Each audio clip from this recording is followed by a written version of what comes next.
Oser changer de métier, choisir le métier de cœur, faire une transition professionnelle, ça vient réveiller beaucoup de peur. Et il y a quelques étapes, quelques clés en tout cas, qui peuvent vous soutenir là-dedans. C'est ce que j'ai envie de faire aujourd'hui avec mon invitée, Anne-Chantal. Bonjour. Bonjour Christian. Alors, Anne-Chantal, pour ceux qui ne la connaissent pas, c'est ma compagne de vie, ma partenaire de vie depuis 45 ans déjà. Et puis, elle est spécialisée justement dans ce domaine d'accompagner les personnes dans ces moments de transition. Et au fond, elle comme moi, enfin moi d'abord et toi ensuite, nous l'avons vécu. Et j'aimerais qu'on prenne un temps pour partager un peu sur ces moments phares, sur ces freins, sur qu'est-ce qui soutient à ce changement, parce que toi comme moi, j'imagine bien, on voit à quel point il y a beaucoup d'êtres humains qui sont coincés dans quelque chose qui ne leur convient plus. Enfin, tu peux dire peut-être 2-3 mots sur cette expérience-là, peut-être déjà, ce que tu vois d'une manière générale. Alors, de manière générale, oui, ce que je peux observer, c'est que, et ce que montrent les statistiques, c'est que il y a un pourcentage énorme de personnes qui ne se plaisent pas au travail. Alors, ne pas se plaire, c'est une chose, mais qui souffrent au travail. Ouais. Dans le sens où, eh bien, dans les dernières statistiques montrent que plus d'une personne sur deux vit quotidiennement du stress, mais du stress, pas du bon stress, un stress qui épuise, qui vide notre réservoir énergétique et puis ben, ça, on l'amène à la maison aussi, donc ça a des répercussions sur les autres domaines de notre vie. Tout à fait, oui, ça peut aussi nous-mêmes faire l'expérience aussi, bien évidemment. Bien sûr, ouais. Alors, c'est vrai que si, moi j'aime bien ce qui s'est passé avec Anne-Chantal, parce que moi je l'ai suivi en observateur, j'ai fait le chemin avant, mais moi j'ai eu un sacré coup de pouce, qui était un licenciement. À un moment j'étais prêt, donc je veux dire les choses sont passées de manière assez simple, mais simplement moi j'ai pu observer Anne-Chantal souffrir dans une activité professionnelle, et j'ai pu voir ses résistances quand je lui parlais. Je disais à un moment donné, mais c'est quelque chose qui est plus juste, tu devrais envisager autre chose. J'ai pu voir à quel point, tu te rappelles, c'était juste pas possible à entendre pendant une époque. Ça a été longtemps pas possible à entendre. Oui. Vraiment longtemps. Et j'ai beaucoup négocié avec moi-même. Beaucoup. J'ai aussi trouvé des... Moi, je parle du carré de sable. Donc, quand mon carré de sable, je le trouvais trop étroit, j'avais envie de plus de liberté. J'ai trouvé à l'interne des solutions qui me portaient pendant une année ou deux. Et après, je me sentais de nouveau trop à l'étroit. Et jusqu'au jour où, malgré, je pense que j'avais le carré de sable le plus grand qu'on puisse avoir là où je travaillais, en ayant des responsabilités, eh bien, je me suis quand même retrouvée insatisfaite, mais surtout c'est mon corps, en fait c'est mon corps qui a parlé. Mon corps, insomnie, troubles de digestion, douleurs articulaires, etc., j'en passe. Et là, je me suis dit, ben, il y a quelque chose vraiment qui ne va plus. Voilà. Donc, même un carré de sable beaucoup plus grand n'était encore pas satisfaisant.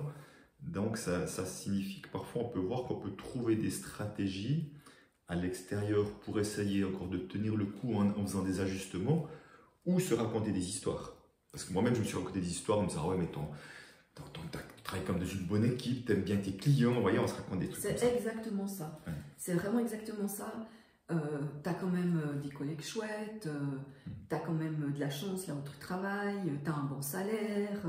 Enfin, c'est toutes les histoires qu'on se raconte, bien sûr. Et aussi, moi, ce que j'avais, bon, j'avais des responsabilités là où je travaillais et je me disais, mais je ne peux pas lâcher un bateau qui est déjà en train de couler. Et je ne sais pas si tu te rappelles, je te parlais beaucoup de ça, en disant, mais tu te rends compte, c'est déjà tellement compliqué, si en plus moi je pars, un manque d'humilité, très clairement. Oui. Très clairement, mais un manque d'humilité derrière lequel il y avait beaucoup de bonnes intentions quand même. Oui, bien sûr, parce que tu t'es donné corps et âme, ça je peux vraiment le voir pour cette institution et à quel prix, j'ai envie de dire. Ouais. Et j'ai peut-être, je te coupe, mais j'ai quand même envie de dire, il y a quand même une loi, quelque chose qu'il faut savoir, c'est que le système, donc quand on est dans une entreprise, on est dans un système, ça peut être le système de notre secteur, mais on est dans un système. Le système est toujours plus fort que l'individu. Donc ça, c'est vraiment... de vouloir aller changer le système, de vouloir aller contrer le système, ça reste quasi mission impossible. Hein. Seul, surtout seul. En tout cas seul, Bah oui, bien seul, sûr. seul. Après, oui, on peut peut-être fédérer des gens et tout, mais ce sont quand même des... Il y a beaucoup d'inertie et ça prend beaucoup de temps et demande beaucoup d'énergie. Voilà. Tout à fait. Alors, je ne sais pas si tu te souviens, mais ça je rappellerai, quelle était ta réaction justement quand je te disais tu devrais faire autre chose. Tu te souviens de ta réaction? Je me souviens qu'il y a même de la colère dans ta côté action. En tout cas, je crois que... Alors, j'apportais mes problèmes à la maison, très clairement, hein, puisqu'un jour, il m'a dit « J'aimerais bien que ton directeur sorte de notre chambre à coucher. » Oui, parce qu'on en parlait le soir au lit de son directeur et tout, j'ai l'impression qu'on dormait à 3 dans le lit. Voilà, donc voilà. Eh bien, à ce moment-là, je ne pouvais pas entendre. Je me disais « Mais il ne me comprend pas, il n'arrive pas à comprendre. » Enfin, il y avait beaucoup de colère, oui, de colère et surtout un désespoir d'être comprise dans ce que je vivais. Voilà. Et sa phrase, je vais revenir dessus, sa phrase, la colère, elle disait « Oui, c'est bien joli de me dire ça, et je vais faire quoi ?» Et je vais faire quoi à la place? C'était ça aussi la colère. Et si tu veux, c'était vraiment ce truc de... le fait de ne pas avoir d'autres idées faisait certainement que ça te faisait vivre de l'impuissance et que c'était juste inentendable, en tous les cas, d'entendre ça. Et un jour, je ne sais pas si tu te souviens, un jour, ce que je t'ai dit? Écoute, je ne sais pas ce que tu m'as dit, mais en tout cas, je sais que je disais, mais je vais faire quoi d'autre avec lequel je pourrais gagner de l'argent quand même. Ah ouais, t'as dit ça. Alors, je ne te l'ai pas dit, mais c'était très fort dans ma tête. D'accord. Voilà. Et effectivement, et cette histoire de « et je vais faire quoi ?» enfin, c'est revenu une fois, 2 fois, 3 fois, et un jour, il s'est passé quelque chose d'un peu différent. C'est qu'un jour, je lui ai dit « mais en fait, ça commence, tu n'as pas besoin de savoir quoi faire, ça commence toujours par un oui à l'intérieur de soi. » Un jour, on se dit « j'en ai assez, oui, je veux changer, même si je ne sais pas ce que je vais faire. » Je ne sais pas si tu te souviens de ça. Je me rappelle, oui, c'est quelque chose que tu as dit et que je dis à mes clients souvent, c'est ce oui à autre chose qui fait qu'à un moment donné, il y a les choses qui viennent à nous. Voilà, c'est vraiment un déclencheur. Et c'est vraiment un déclencheur. Et je pense à cette phrase de Béatrice Fornari qui dit toujours « Une nouvelle aventure commence toujours par un oui ». Avant de savoir quelle action je vais poser, qu'est-ce que je vais faire, c'est juste « Oui, cette fois, je m'ouvre à cette possibilité-là ». Et c'est ça. Et pour moi, c'est vraiment un mouvement intérieur. C'est-à-dire que Anne-Chantal, avant, était dans un endroit de fermeture. Elle restait dans son problème, mais sans s'ouvrir à autre chose à l'extérieur. Et je lui disais, mais au moment où il y a ce oui, et je me souviens, moi, c'est Thomas d'Ansembourg qui disait ça dans son partage aussi, au moment où il y a ce oui, il y a quelque chose qui s'ouvre, et on s'ouvre à recevoir peut-être du soutien, de l'aide, des informations qui fait que tout à coup, d'autres pistes vont émerger. Et je me souviens, je t'ai dit ça, et un jour, tu m'as dit, eh ben, ok, cette fois, je peux m'ouvrir à imaginer cette autre chose, à ce oui intérieur. Oui. Alors, je me suis ouverte au oui intérieur, et en plus, je me suis... Il y a eu un moment où j'ai pu imaginer faire autre chose. Hein. Donc, ce oui, c'était ça, c'était... Ben oui, je peux quitter cet endroit, je peux quitter les collègues avec qui j'ai du plaisir à travailler, je ne sais pas pour faire quoi, mais il y avait comme un pas, j'y suis encore, mais je vois qu'il y a une porte ouverte. Ça a vraiment été ça. Donc c'est vraiment l'idée de, il peut y avoir une autre vie à côté de celle-ci. Il peut y avoir, Et même si je ne sais pas ce que c'est. Voilà. Et j'ai envie de vous partager, parce que comme je l'ai vécu, après tu te diras, mais... Donc vraiment, il y a eu ce oui, et vraiment, je dis très peu de jours après, c'est moins d'une semaine. Moi, je reçois un mail d'une personne qui s'appelle Flavienne Sapali, qui faisait un travail, c'était quoi le nom de s'épanouir professionnellement, quelque chose dans cet ordre-là. Voilà, quelque chose comme ça. Je reçois ces courriels, parce que je recevais ces courriels de Flavienne, je reçois toujours d'ailleurs, et je vois ça, puis on est dans le bureau d'un côté de l'autre, et je vais juste transférer Anne-Chantal. Et puis je me souviens, je me souviens tout à coup, mais c'était en soirée, hein, je me souviens tout à coup qu'un moment après, je sentais dans mon ressenti, une forme d'agitation dans le bureau à côté, où était Anne-Chantal. Je ne pourrais pas vous dire comment, mais j'ai ressenti une forme d'agitation. Et puis je me suis déplacé, puis je dis, ah tiens, il se passe quoi et tout. Puis elle me dit, je me suis inscrit à la formation que tu viens m'envoyer. Je ne sais pas si tu te souviens de ça, mais je me suis inscrit à cette formation-là, puis je dis... Alors, je t'ai peut-être dit, je vais m'inscrire parce que j'ai dû demander des congés. Donc oui, non, mais je dis, je m'inscris, je sais pas parce qu'elle a dit, je me suis inscrit, je dis, mais c'est là que je dis, mais attends, mais 100 semaines, tu dois demander des congés. Je dis, oui, mais c'est bon, je les aurai ces congés. Enfin, il y avait un truc, une sorte de détermination, elle a vu ça, je pense que tu as senti, c'est ça. Oui, j'ai vu ça comme... j'ai ouvert la porte et j'ai vu ça comme le premier pas. Ouais. Et que je n'ai jamais regretté, ça c'est sûr. Ça c'est sûr que je n'ai jamais regretté. Ça a été une formation qui a vraiment... qui m'a fait mettre le pied dans quelque chose de nouveau, qui m'a ouvert à quelque chose de nouveau. Oui.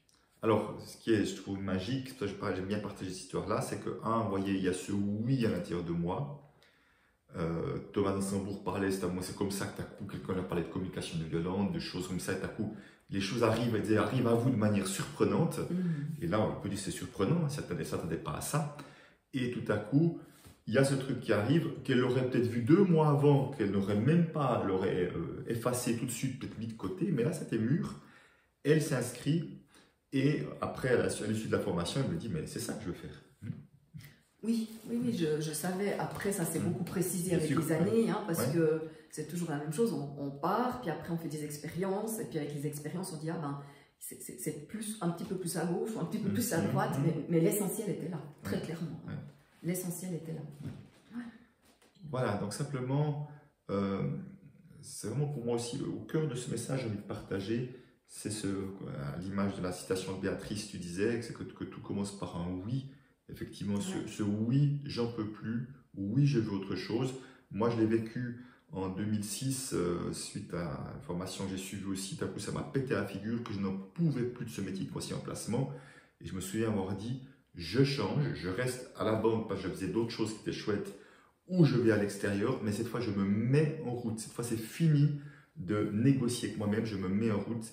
Et une semaine après, je n'ai parlé à une seule personne dans la banque, et une semaine après, une personne me contacte de la banque pour me dire j'aimerais venir travailler pour moi. C'est la personne que j'ai trouvée la plus talentueuse que j'avais vue de la banque. Travailler pour elle, c'était vraiment super intéressant. Et c'était juste le pas nécessaire pendant les 2 ans que suivi cette expérience pour finalement être viré, mais surtout maturer intérieurement pour être vraiment prêt à ce changement-là. Mais vous voyez, c'est aussi partie de ce oui, j'en peux plus. Et cette fois, je me mets en chemin. Donc, j'aimerais vraiment, à travers ça aussi, c'est vraiment aussi de vous interpeller, peut-être ceux aussi qui sont ou d'une activité qui ne leur convient plus, peut-être qu'on fait une activité, un chemin qu'ils ont envie, mais ce n'est pas encore ça, je sens que je ne cours pas aligné au bon endroit. Un pasteur Roy aussi comme ça, j'imagine. Oui, j'ai des personnes, j'ai presque la moitié des personnes qui ont déjà une vague, des fois plus qu'une vague idée, et en même temps qui n'arrivent pas à passer à l'action, qui en même temps sentent que c'est encore pas tout à fait ça. Donc, c'est un programme quand même qui permet vraiment d'affiner sa vision. D'affiner sa vision, et en lien pas avec sa part visible, notre personnalité, notre caractère, parce que ça va être aidant, bien sûr, mais vraiment avec ce qui est là à l'intérieur de nous et qu'on sent qui est là, et que souvent on n'arrive ni à mettre des mots, ni à faire émerger pour le voir. Voilà. Et je crois que c'est ça qui est important, c'est qu'à un moment donné, c'est d'aller voir qu'est-ce qu'il y a dans cette part invisible, qu'est-ce qu'il y a dans cette raison d'être, qui chatouille là, et qui demande à sortir quelque part.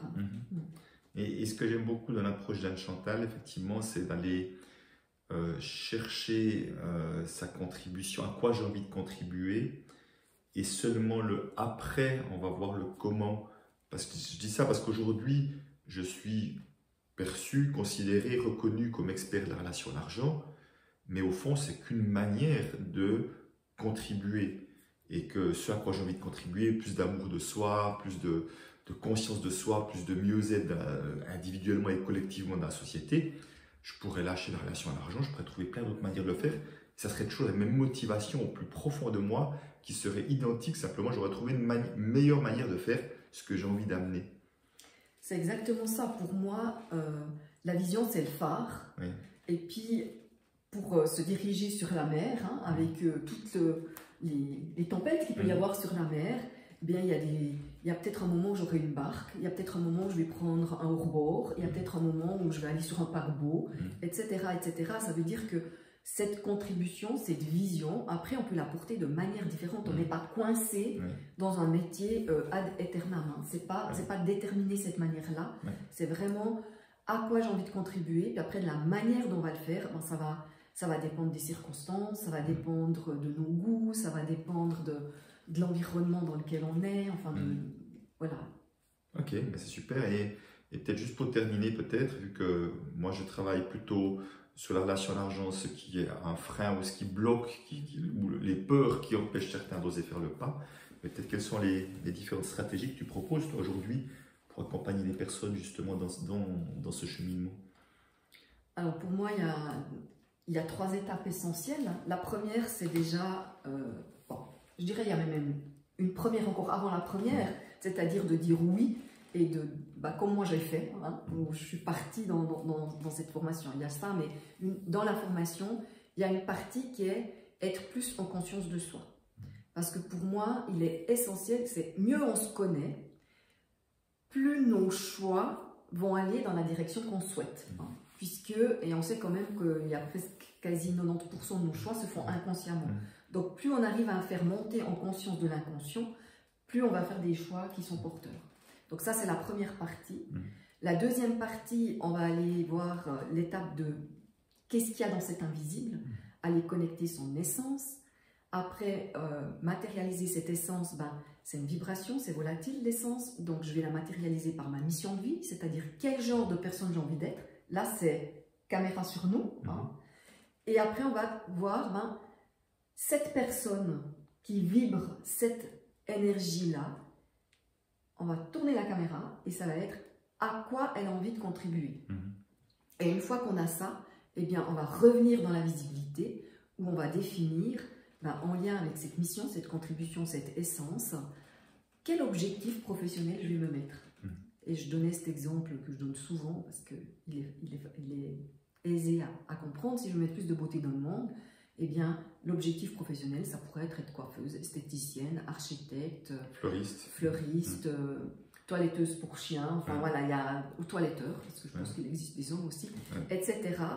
Et de voir après quelles sont les étapes, qu'est-ce que je dois mettre en place pour concrétiser cet objectif avec un plan bien défini et des stratégies pour reconstruire son plan, bien sûr. D'accord. Donc, tu proposes ça autant dans l'individuel que dans les programmes en groupe et tout ça, tu as différentes stratégies. On mettra peut-être le lien de ton site, peut-être aussi. Oui. Alors, je le propose en individuel, en sachant que pour l'instant, il n'y a plus de place en individuel. Et à l'heure où on se parle, parce que bon, vous regarderez cette vidéo, vous pouvez toujours renseigner. Et puis, en groupe en ligne, avec une partie vidéo, une partie webinaire. Partie webinaire qui me tient particulièrement à cœur parce que j'aime être en lien, et il y a un côté, j'aime entourer pour que chacun puisse aller toucher justement cette part invisible. Donc, pour moi, c'est vraiment essentiel et mettre en place ce qu'il a envie de mettre en place. Voilà, moi j'ai une croyance, c'est que plus nous serons nombreux à faire à offrir qui nous sommes et en faisant ce que nous aimons, mieux notre société se portera. Alors vous voyez que non seulement il y a 45 ans qu'on est ensemble, mais on est bien complémentaires. Hein. Elle aide les uns et les autres à toucher à son essence. Moi, je aide les uns et les autres à ce que l'argent ne soit pas un frein. D'ailleurs, quand même, tu interviens dans ma formation. Faut le oui, dire. quand même. J'ai pas osé dire non. Donc, voilà, en tout cas, j'étais ravi de partager ce moment avec toi parce que notre vie, c'est vrai, depuis qu'on a choisi ce métier de cœur, est quand même tellement différente, je veux dire tellement incroyable, j'ai envie de dire par moments aussi, que voilà, je trouve que plus nous serons nombreux, mieux ça serait quand même. Oui, c'est vrai que quand j'ai dit oui à autre chose, sans savoir ce qu'était cette autre chose, j'aurais pas imaginé, je crois que j'ai pas imaginé le 10% de ce qu'on vit. Ouais, je dis ça, je dis la même chose et j'aurais signé largement pour le quart de ce que j'ai vu, j'aurais signé tout de suite en disant je prends, sachant pas qu'il y ait beaucoup mieux, encore beaucoup plus qui m'était encore proposé. Par contre, j'ai quand même envie de faire une précision qui me semble essentielle, c'est que c'est pas forcément devenir indépendant. Non. Et moi, j'ai plein de gens qui ont fait des changements de poste et qui sont très heureux. C'est pas forcément l'indépendance, parce que l'indépendance c'est pas porteur pour tout le monde. Il y a des gens qui n'ont pas envie de ça et c'est tout à fait ok. Et honorable. On va pas se forcer de faire quelque chose. Oui, c'est vrai. Merci Chantal. Merci à toi. Voilà, j'espère que vous avez pris du plaisir à écouter nos parcours et surtout ces